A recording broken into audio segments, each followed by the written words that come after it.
Screen देखिए share हो रही है आपसे? Okay. So good morning everyone. Today we are did our the last class regarding the family law. In this series of this family law classes, we cover the process and the prospect of regarding the source of Hindu law and Muslim law, different laws which are prevalent in India in different religions, marriage, customs, maintenance, divorce, custody, guardianship, and so many things else. Last thing which he left with us, it's about the succession, how the property is succeed after the death of a owner of a property. Transfer of property is a different thing which the person conveyed the property from the one living person to the another living person. But in a case of succession, property is conveyed from the one non-living person to the living person. Primarily, there are the two modes of the succession. Simply, there is a one of the succession and one other is the testamentary succession. When the person has died without left any will, any codes ki how that property will be succeed, then we will be go with the normal succession act. And if the person has specifically made a will and make a complete process ki how you will be divide that his property with their the legal heirs, that is called a testamentary succession. Testamentary succession में if I primarily we are deal with the Hindu law here. Hindu law के बारे में हम यहाँ पे बातें करेंगे. Muslim law का succession as is not that much required for the case of a UGC NET. And they are some the basic questions which I shared to your PDF. तो उतना ही अगर आप पढ़ लेंगे that will be enough. If I go with the Hindu law तो section 30 and 28 29 is also deal with the testamentary successions which are simply said that the person make a will and that will be deemed as a complete proved evidence for the division of his property in the legal hire. Question is raised ki what about in that case where the person not left any will, then how the property will be succeed. So first of all is a deceased. The person who died is called the deceased, and the legal heirs are the persons who are legally authorized to take the property of a deceased. Clear? इसके बाद एक word होता है एग्नेट and एक होता है cognate. Cognates means the agnates means the person who are related to each other from a blood from their male side. जो आपके पैटर्नल कजन्स होंगे, पैटर्नल अंकल, आंटी, चाचा, चाची, चाचा के बच्चे, ताऊ के बच्चे, that are the एग्नेट्स.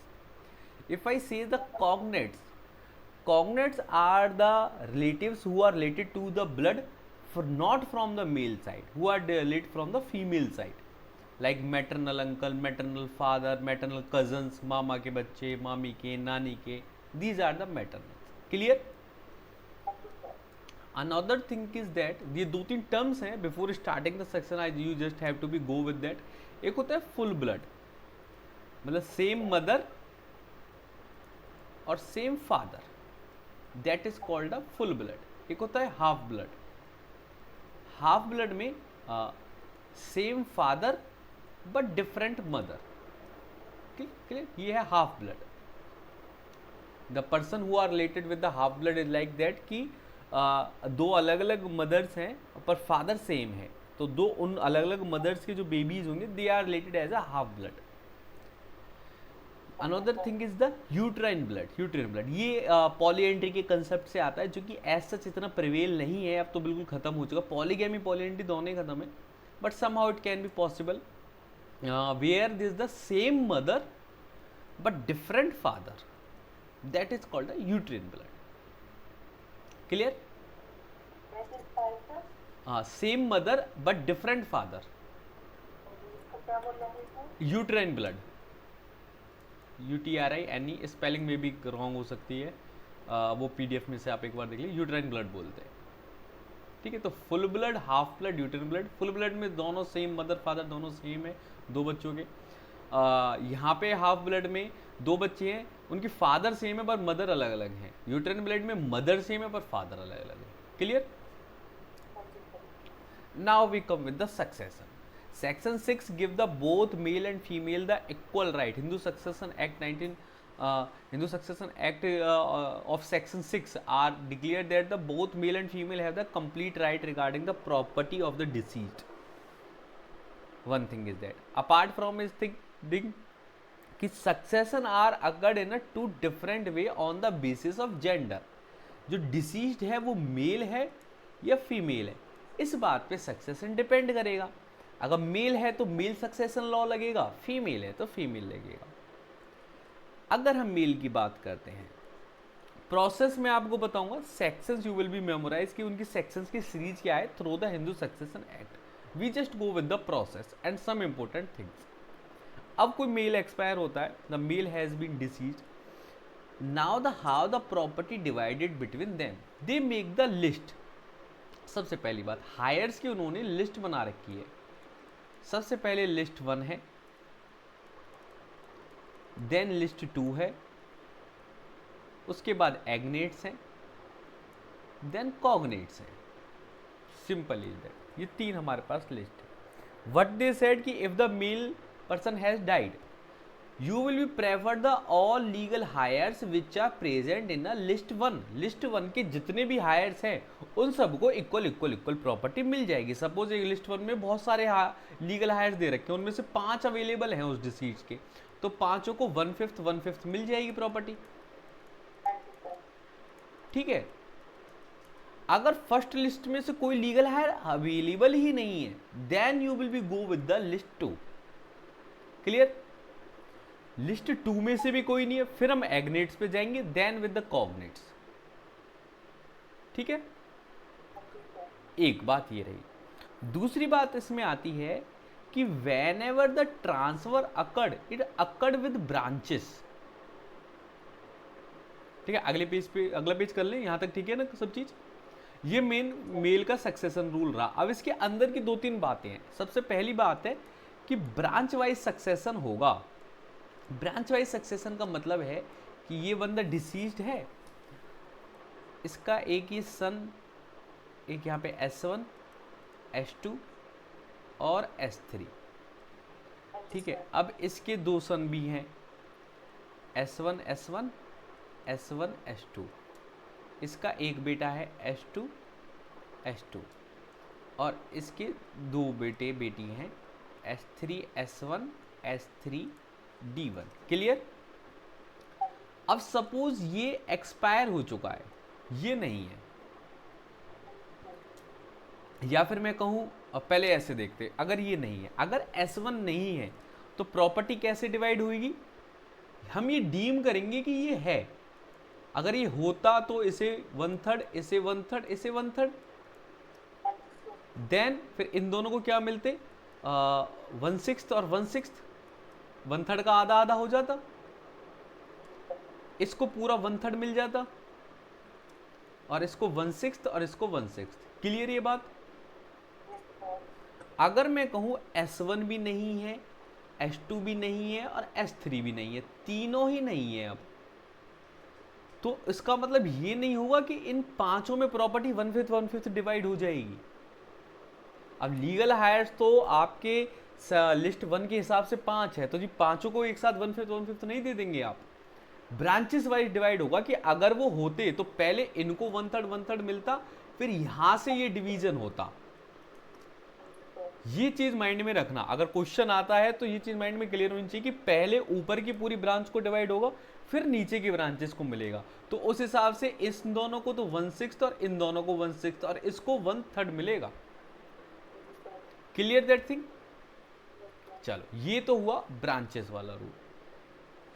Second thing is about if a person in womb. अगर कोई व्यक्ति बॉर्न नहीं हुआ, ही जस्ट इन अ वूम, जैसे कि सपोज S1 जो है अभी वूम में है, बॉर्न नहीं हुआ, और यहाँ पे इसकी डेथ हो जाती है, और इसकी डेथ ऑलरेडी हो चुकी है. डिसीज्ड के बाद अब ये नहीं है कि फिर इसको कोई राइट आप दोगे ही नहीं. You will be wait, either you will be wait of them और you will be treated them as a living person. ठीक है. जो पर्सन इन वूम है उसको लिविंग पर्सन ही ट्रीट करा जाएगा. Clear. That thing is that. Third rule is about that regarding the seeker of property.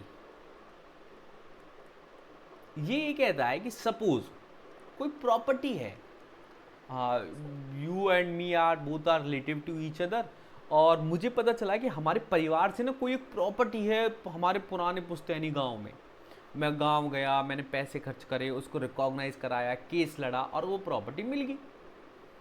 अब जैसे ही प्रॉपर्टी मिली आप सब आगे, मैं भी, मेरा भी हिस्सा, मेरा हिस्सा। इससे पहले आप आए नहीं थे, मैंने आपको कॉल भी करी या फिर चलो ना भी करी हो कॉल, पर आप आए नहीं। जैसे प्रॉपर्टी मिली आप सब आगे। Here the government says that and the law says that the person who seek that property have the extra right with that property. जितना उसका पैसा खर्च हुआ है और जितनी उसकी लेबर लगी है, पहले उस प्रॉपर्टी में से उसको उतना दिया जाएगा, फिर सब में डिवीजन होगा। क्योंकि आप सब तो भूल चुके थे, अगर वो ना होता तो किसी को कुछ ना मिलता। Clear? That is with the seeker of property. चलो,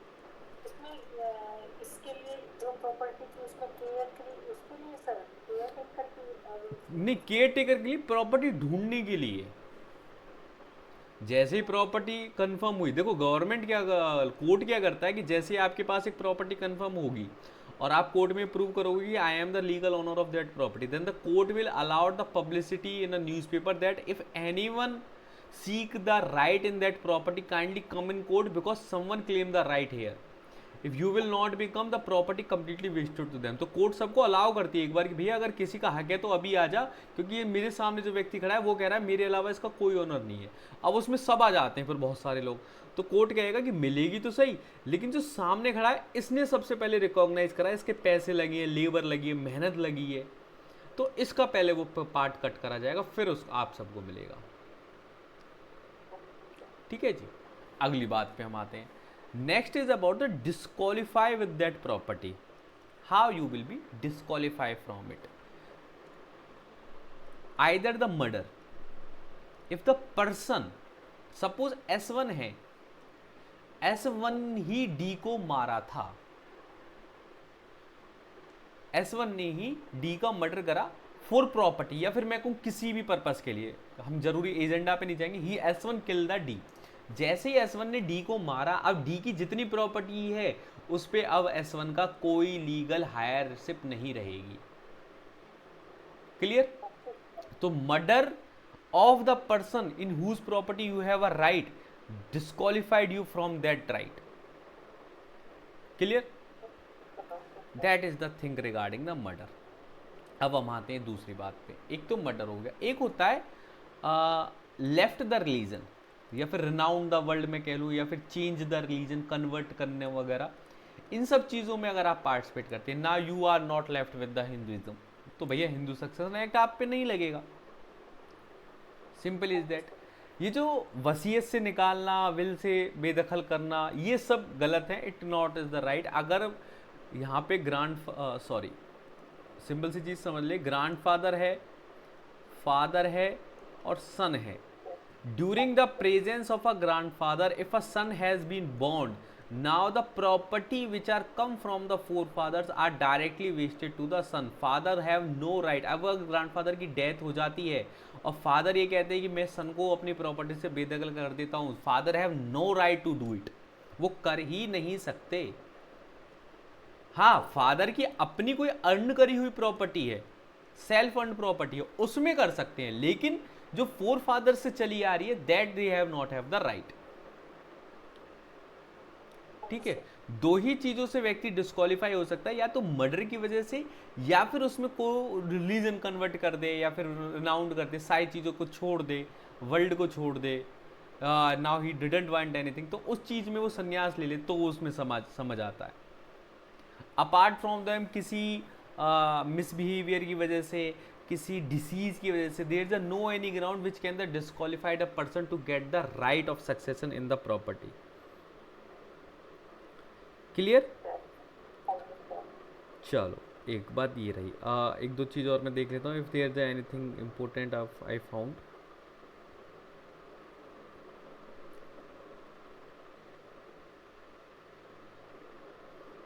यही है बस।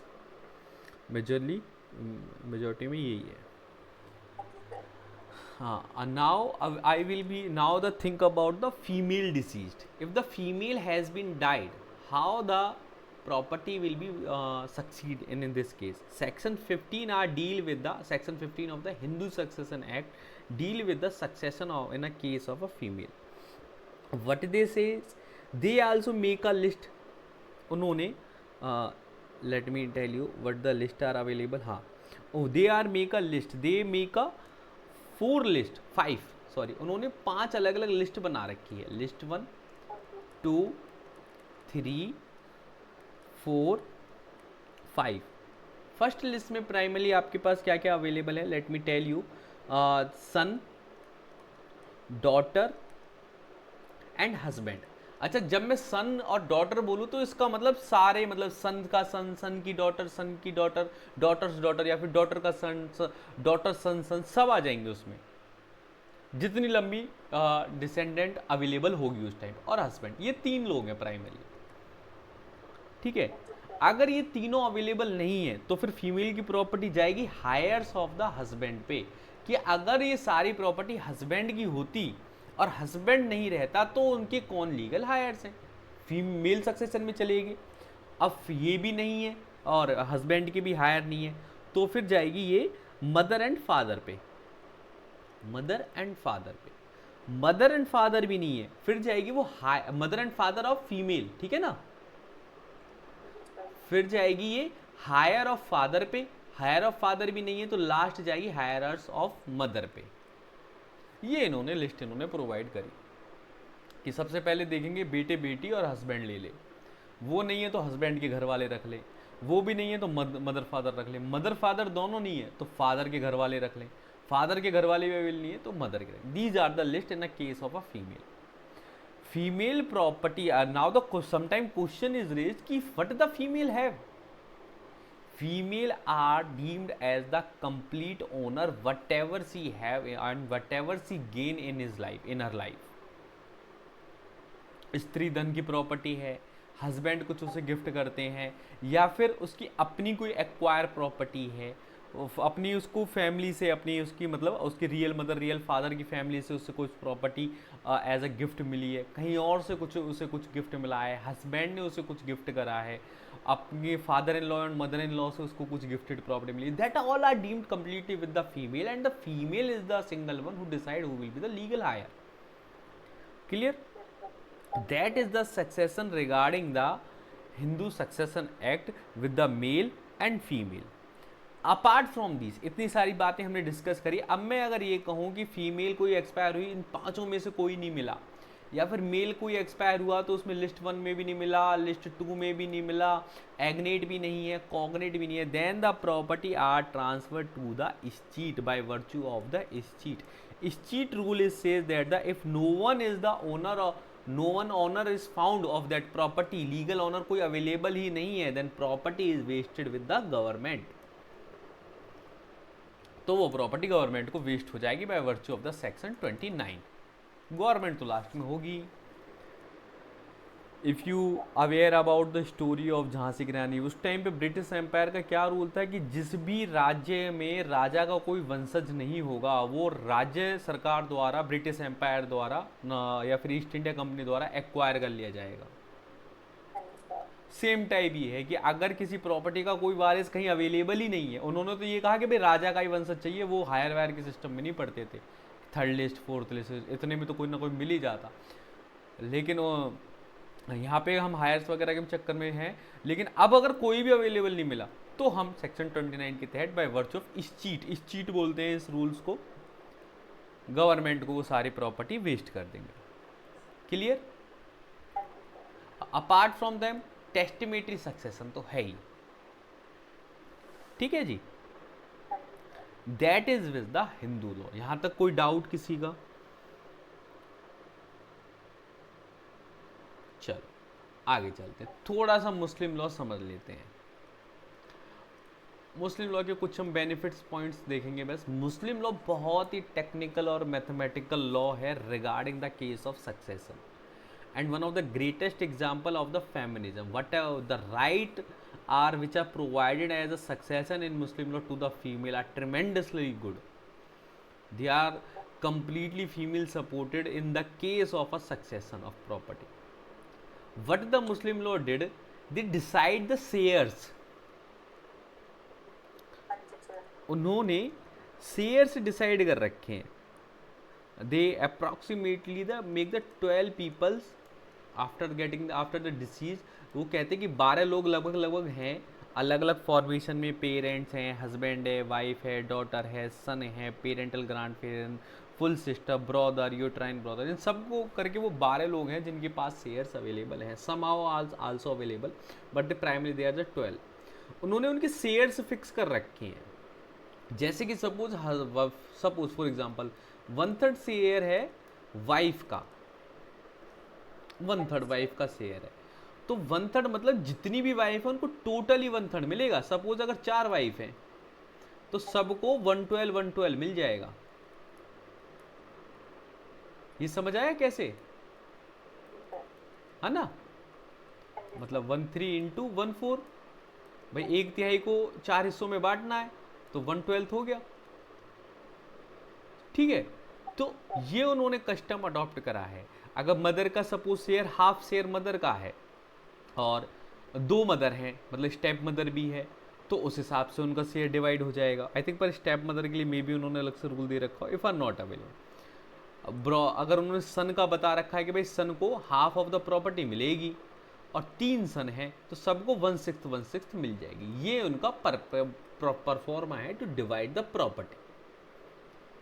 उसमें एक और चीज है कि इफ द रेजिड्यूरी, यहाँ पे अब क्या होगा कि इन्होंने इक्वल डिवीजन तो करा नहीं. वहां पे तो हम बंदे देखते थे 5 लोग है, सब में 1/5 कर दो, सारी प्रॉपर्टी बट गई. यहाँ पे शेयर ऑलरेडी फिक्स्ड है. अब हमने शेयर लोग बांट रखे हैं 12 लोगों के हिसाब से, तो हो सकता है कि फिर भी प्रॉपर्टी कुछ बच जाए, क्योंकि अवेलेबल तो 4 है. भाई हमने 12 हिस्से कर रखे थे किसी चीज के, 4 लोग ले गए, 8 तो अब भी बचे हैं. फिर residuary property are send to with the sons of, बेटे को वो प्रॉपर्टी दे दी जाएगी. बेटे को, लड़के को, जो भी डिसीज होगा मेल और फीमेल में, उसके बेटे को, या फिर अलग अलग उनके हिसाब से इन्होंने डॉटर्स को और बेट सन्स को अलग अलग प्रॉपर्टी का शेयर्स बना रखा. उसमें जो रेजिड्यूरी बचेगा उसमें और कोई नहीं आएगा, only the son and daughter. ठीक है, हाँ, डॉटर भी. ठीक है, उसमें और कोई नहीं आएगा. तो ये जो सिस्टम है ये बस थोड़ा सा अलग है कि शेयर्स बांटने के बाद जो शेयर बचता है that are vested as a residuary share which are give to the sons and daughters. Clear? That is with the succession regarding the Muslim law. ठीक, यहाँ पे आज हम अपनी क्लास एंड करते. Do you have any doubt regarding anything else? चलो, one liner I share to you in my Telegram group also, so kindly download from there and start to revise everything. Okay then, bye.